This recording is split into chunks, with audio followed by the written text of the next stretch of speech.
A revaluation is an exercise that seeks to spread the tax burden equitably within the taxing district by appraising everyone's property at its full and fair market value and then assessing it upon such value. The City of Jersey City, and any municipality for that matter, only raises the amount of revenue that it needs to operate the budget. So if you have an unchanged budget environment, then they're not raising additional revenue. What this exercise does do, I'll state it again, is redistribute who pays what. Okay, so a little bit about Jersey City, and more specifically why Jersey City was ordered to perform this exercise. It's been almost 30 years since the last reval. A lot of folks think revals are performed roughly every 10 years. That's not true. It tends to happen about every 5 or 10 years, but revals are actually performed when the assessments of the properties in the city dip below 85% of market value. And that number is called a ratio. The ratio in Jersey City is 23.66.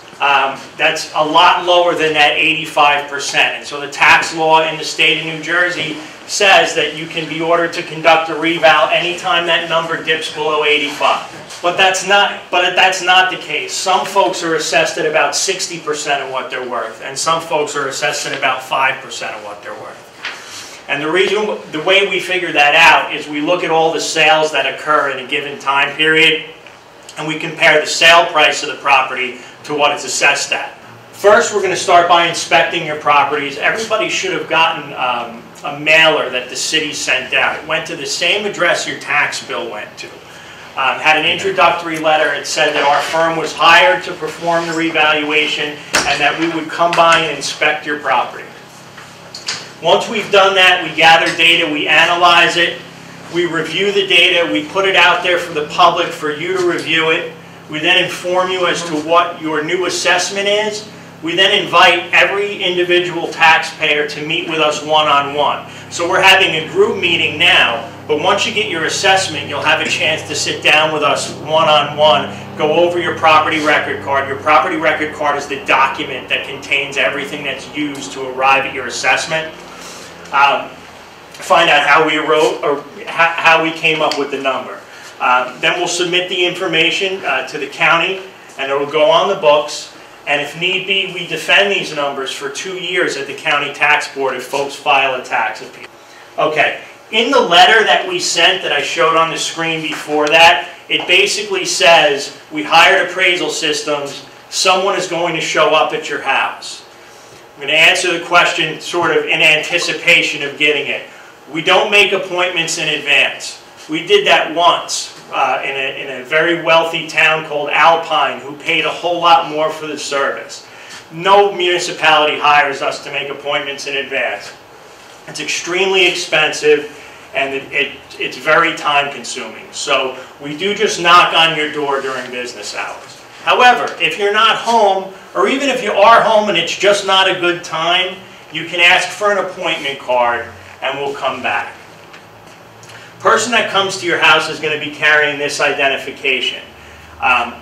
Their photo and the make, model, and license plate number and color of their car are all on our website and on the city's website. They're also registered and they've been background checked and fingerprinted by the Jersey City Police. So by all means, call the police or whoever you need to call to be comfortable, and it's no problem to ask for a card to come back.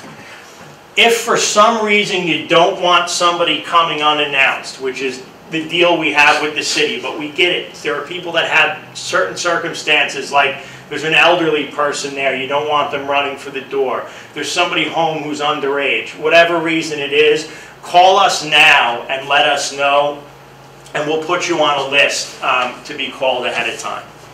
We just ask that if you can cooperate with the canvassing, it really helps. We find we get into about 15% of the homes the first time we show up, and that's really helpful to us. On the first visit, it's always during daylight hours. This is because there are certain things we need to pick up during the daylight. One, we're going to measure and sketch the house. The other thing is we're going to look at what we call external influences. Things like, do you have a view? Is the view good? Is the view bad? Are you next to a commercial property? Is there traffic noise? You know, anything like that that we think is going to affect your value positively or negatively, we're going to try and pick up on the first visit. Doesn't mean you can't let us know when we come back. And by all means, if there's anything about your property that you think affects its value, please tell us. The inspectors are trained to pick it up, but it doesn't hurt to tell us. Okay, flooding is another thing. Evidence of flooding we pick up on the first visit. However, there might be things we don't see, especially if we don't get in. It's really important to let us in if you have a flooding problem. I got a call from somebody, I think it was Magnolia, but who let me know that there was sort of a sewer backup problem in the area and folks were getting water in the basement. We're not going to see that if you don't let us in. The guys can usually spot it, but they might not, so please let us know. We're also going to measure the exterior the first time we're there. So sometimes we get an angry homeowner that calls us up and says, I don't want you on my property if I'm not home. Then we ask that you make an appointment with us for a Saturday or something like that during the day. Because we need to measure and sketch your house and we need daylight to do it. So that's Brett from our firm pulling a measuring tape on the house. If you don't see a guy with a measuring tape, don't worry about it. These pictures are a few years old. A lot of the guys use lasers now. It's just as accurate. I prefer the measuring tape because I'm a little older and I don't trust the laser. But they'll measure and sketch your house the first time they're out. They're also going to make some notations. The type of notations they're going to make is the kind of house you have. Do you have a row house? Do you have a colonial? Do you have a duplex? They're going to start to gather data that gets used for us to choose your comparables. Comparables are sales that occur in your neighborhood, and we're going to use that data to compare your house to in order to produce a market value. It's important to note that when us or any other firm, or any tax assessor for that matter, takes square footage, they take a gross exterior footprint of the house. If you have an appraisal done for another purpose, like for an estate or a divorce or maybe a mortgage, an appraiser might show up and measure the insides of your rooms and add the numbers together and get a square footage. We don't do it that way. We need a metric that's fair for everybody, and we can't get into every house, so we need to do everybody the same way. So we do the gross exterior measurement and we come up to square footage that way. So our number in terms of square footage will typically be a little bit larger than what a lot of people think they have. Because we're including the thickness of the walls, we're including stairwells and closets and things that an appraiser won't include if they're just adding together the insides of your rooms. The good part about it is we're not measuring inside your house, we're not taking photos inside your house. We take one photo inside your house, and if you don't want us to take it, we won't, but we ask to take a photo of your boiler. We like to know what condition your boiler is in. It's a very expensive item in the home. If it's in bad shape or it needs to be replaced, it could influence the condition we select for your house when we appraise it. So for no other purpose, we like to take a photo of that. But that's the only photo we'll take inside your house. We will take a front photo like this, and if we can get around the back, we'll take a rear photo as well. And the same thing with condos. If you have a condo, I'm going to look for sales that's in your complex. If it's a smaller complex and there are no sales in there, I'm going to look for something that's built around the same year that's in your neighborhood. But we'll do our best to find the things that are most comparable to your property before we go ahead and appraise it. We'll also note the condition and the quality of the home, and you can let us know. The guys are, again, they're trained to spot it. A stick-built home is typically not worth as much as something that's stone, which is typically worth a little more than something that's brick. But let us know if you think there's something about the quality or the condition of your house that we can't see. Your roof is old. You have a leak, but you painted over it so we can't see the watermark. Let us know. And we have folks that go ahead and email us photos and documentation and all that kind of stuff, and that's okay too. That doesn't bother us at all. The more information we have, the better. All right, so if you're not home on the first visit, or if you're home and it's not a good time, we're going to leave you this. This looks like a Post-it, and it kind of is. It's got like a little sticky on the back. And it'll say, hey, sorry we missed you. We'll be back at this date and this time. Since we know you're working during the day if you're not there on the first visit, typically we'll say we'll be back between 5 to 7. And in this city, we're probably going to move that a little later. It may say 6 to 8. A lot of folks work in the city, and there's really no way for you to get home before then. We give you a range. It'll also say if the date and time we're leaving you here is no good, give us a call and schedule it. It's important for us to get in. It's important for us so that we have the most accurate information we can, and it's important for you for the same reason. You can also request a Saturday, by the way. The interior inspection only takes about 5 to 15 minutes. It's not the same kind of inspection that you get if you go to sell your house and a home inspector shows up and he's there for hours and gives you a 50-page report. What we're doing is we're gathering some specific data points for the appraisers to use. So we'll start in the basement, we'll take a photo of the boiler, we want to see what kind of condition it's in, and we'll try and see if the basement is finished or not, what the quality of finish is, and how many square feet in the basement, or what percentage of the basement is finished. A basement area is considered finished if 2 out of 3 surfaces are permanently covered. So those surfaces would be the floor, the ceiling, and the wall. So if 2 out of those 3 are covered, it is considered finished. Typically doesn't carry a huge value. It certainly doesn't have the kind of value that above grade living space has, but it has some. And so, for example, if you've got pergo on the floors and you have the ceiling sheetrocked and you just went ahead and painted the cinder block, we will pick that up as finished, but it's not going to have much value as compared to, you know, if somebody has an apartment in the basement, that'll have considerably more value. Some of the things that we'll look for that makes more of a difference. One thing I didn't mention on the last slide, we're also picking up, you know, the heating, the cooling system, some information on the basic mechanicals of the home. So the type of kitchen and bath you have make a big difference in what you could sell the property for.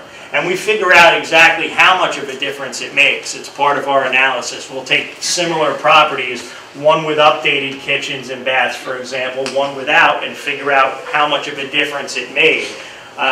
There's a good amount of data in Jersey City, sales data over the past couple of years, that we're fairly confident we'll be able to do these adjustments very accurately. So if you have a kitchen like the one in the lower left, it's a nice kitchen, there's nothing wrong with it, but it looks like an original kitchen or a 1960s, 70s kitchen. It certainly doesn't have the type of value the kitchen in the middle on the bottom has or on the upper right has. So we're going to make some notations about whether or not your kitchen is old, is it average. Is it old? Is it average for the type of house it is and the neighborhood you're in? Or is it modern, which typically means you've swapped out the counters and cabinets within the last 10 years with materials that are superior than what's normally found in. Same thing with bathrooms. On your property record card, you'll see baths noted by the number of fixtures that are in the bathroom. So, you know, normal people would say, okay, I have 2.5 baths, or I have a full bath and a powder room. However you would say it, we would say this is a 2-fixture bath. We would also call this a 2-fixture bath. One is newer than the other and probably has more value. Certainly the bathroom in the middle has more value than either, and it has Jack and Jill sinks. Those would each count as a fixture. The tub would be a fixture. The toilet would be a fixture, so that would be a 4-fixture bath, for example. And the assessor's manual has us price each fixture that's in a bathroom. And again, we're looking to see whether those baths have been updated or not. We're not code enforcement. We don't go out with a list of permits. We don't know what you're supposed to have. All we know is what we see when we get there. We're not reporting it to anybody. We're only interested in the information so that we can value the house. But sometimes people don't let us in because they did work and they didn't get the permits. That's not a reason to not let us in. If we leave you that yellow card on your door, and we don't hear from you, we're going to show up at the date and time on the yellow card. We consider that an appointment. If you're still not there, we're going to leave you another door tag. We call this an estimate card. Basically, we say, we've been here a couple times, we're sorry we missed you, we'd like to get in. At this point, this is what we're estimating your house to be. Number of units, number of baths, heating and cooling, the bath quality, the kitchen quality, whether or not your half-story or attic is finished, your basement finished, and your overall condition.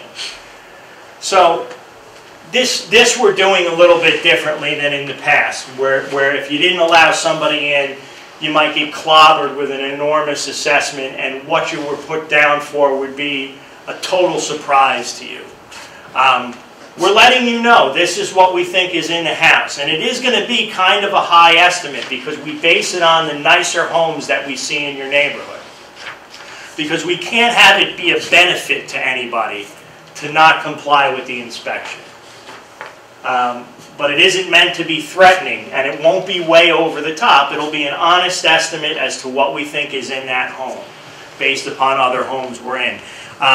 This typically does get folks calling us back, and then we'll go ahead and do the inspection, and we'll adjust our record as to what we think is in the home. Okay, for condominium and townhouse properties, the interior inspection is pretty much the same as for all other residential properties. So even if they're all the same, it's in the contract, we've got to knock on all the doors, we've got to inspect them. More importantly, perhaps, we need to see the views out of all the windows. We'll typically photograph the view out of a window of a high-rise because we need to know what is comparable to what, because that view is a huge value component for high-rises. And we want to make sure that we use the appropriate sales when we go ahead and comp the condos. In terms of the square footage, though, there's no way to really measure those. So we go off of either the floor plans or the master deed. So typically what's already in the system is what you're going to see, because it typically has already come right off your master deed or right off of your floor plans. So that's how we'll get the square footage. Neighborhood development is something that, that we're doing now. So we've just started doing the inspection. I think we've inspected about 6,000 properties. And we've just started this neighborhood development. Right now we have a map on our website, which is asinj.com, and it's also on Jersey City's website, which I think is cityofjerseycity.org. But if you just Google Jersey City, you'll get it. They typically mirror our content. It'll say map of inspector locations. Really, it's a GIS map. If anyone's familiar with GIS maps, it's the kind of geographical information system. It's the kind of map you'll see on Google or Bing, where you can zoom down and see various things. Right now, the only layer that's on there are inspector locations. So you can go there and see, are there inspectors in my neighborhood? And it's color-coded by inspector. You can click on it and see who the inspector is, what they look like, everything else.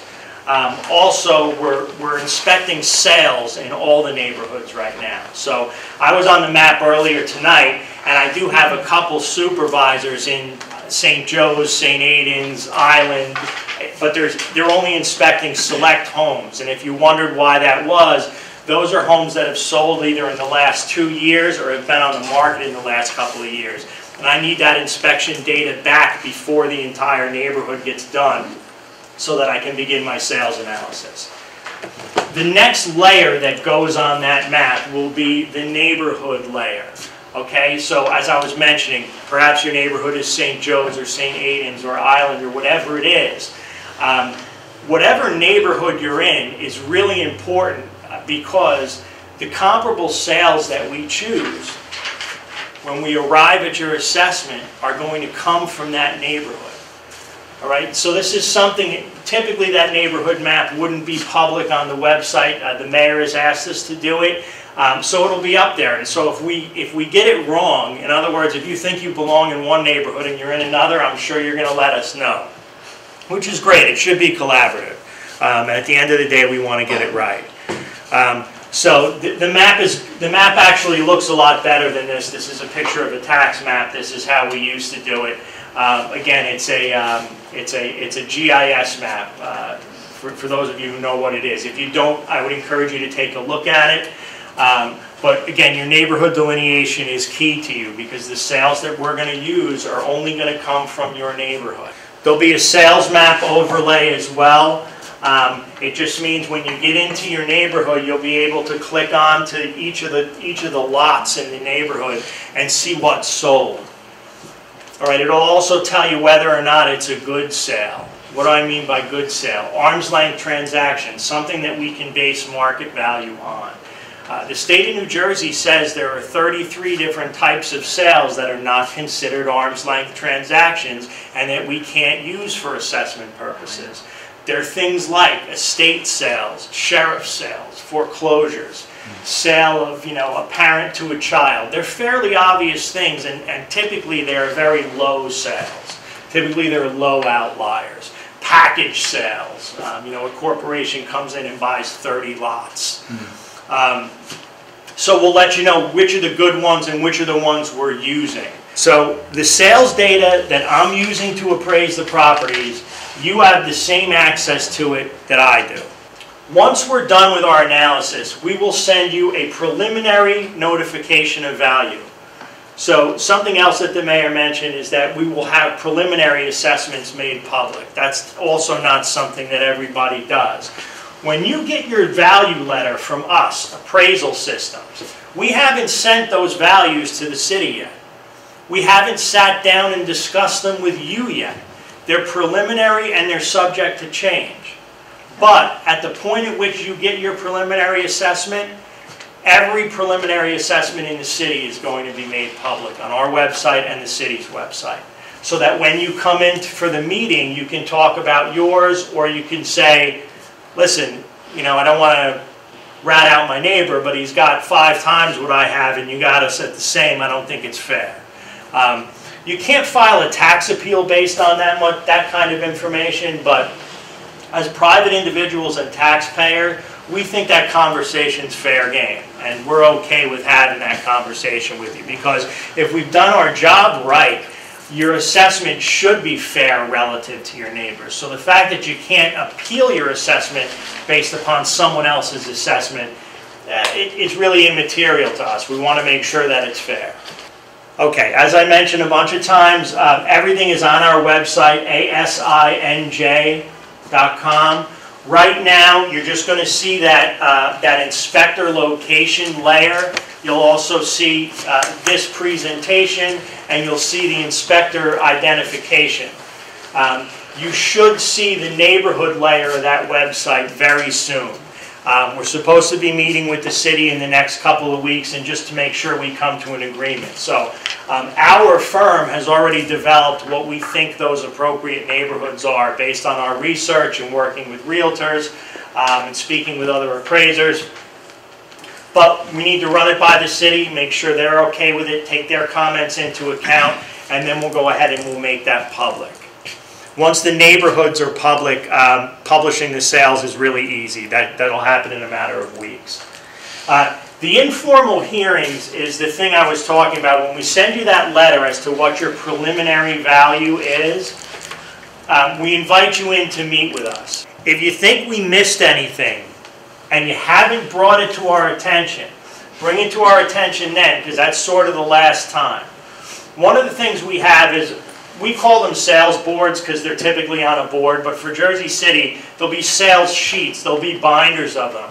So you'll have a couple of binders in the room for your neighborhood, and it'll have all the usable sales in it. So if you haven't looked on the website, or if you're just not a computer person and you don't like to look at things that way and you prefer to come in and go through the binder at that point, that's fine. And you can ask us, did we consider a particular sale or not?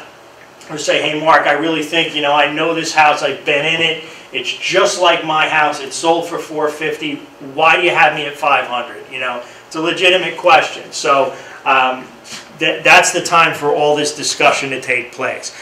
Okay, Once you come in and meet with us, we will notify you in writing as to whether or not we've changed your assessment or we've left it the same. If we left it the same, it just means we really believe you could have sold your house for that amount as of October 1st. At that point, we submit the values to the county and to the city, and they go on the books. Now, you're not going to see the impact of it, good or bad, until your August tax bill. Excuse me, you're talking about the August tax bill of 2018. Yes, ma'am. If you file a tax appeal, and I hate talking about this because I like to think we could work it out and no one's going to file a tax appeal. But I want to explain a little bit about what a tax appeal is. You can file one of these in any year, not just the year that there's a reval. You can do it any year. But the term tax appeal is really not a good term because you can't appeal your taxes.